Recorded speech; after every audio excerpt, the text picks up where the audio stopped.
petit voyage avec des objets, un porte-monnaie qui nous vient d'Amérique du Sud, qui est en cuir de lama, mais surtout 3 pièces qui sont ici.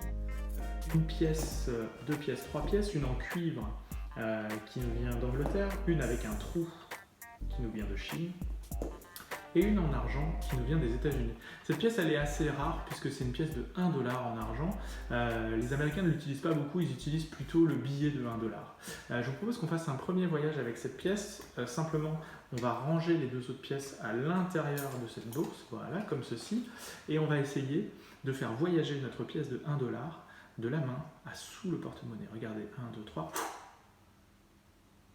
Alors oui, la pièce a voyagé, mais pas exactement sous le porte-monnaie, puisque sous le porte-monnaie, je retrouve mes 2 pièces ici, et à l'intérieur du porte-monnaie, je retrouve ma pièce de 1 $.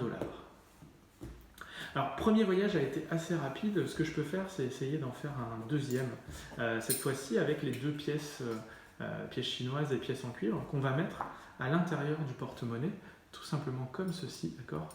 Vous les voyez jusqu'au dernier moment, on les fait rentrer à l'intérieur, on laisse le porte-monnaie sur la table, en 1 seconde, les 2 pièces reviennent sous la main, pièce en cuivre, pièce chinoise, et donc à l'intérieur, je retrouve ma pièce en argent. Alors, on peut essayer de faire un voyage un peu plus visuel. Cette fois-ci, un voyage visuel, c'est quoi? C'est utiliser une des 3 pièces, en l'occurrence la pièce en argent, et faire passer à vue la pièce d'un côté du monde à l'autre. Effectivement, si ici je suis en Chine, ici je suis aux États-Unis, et dans la poche, je suis en Angleterre. Alors 3 pièces, 3 voyages, on peut essayer un dernier voyage.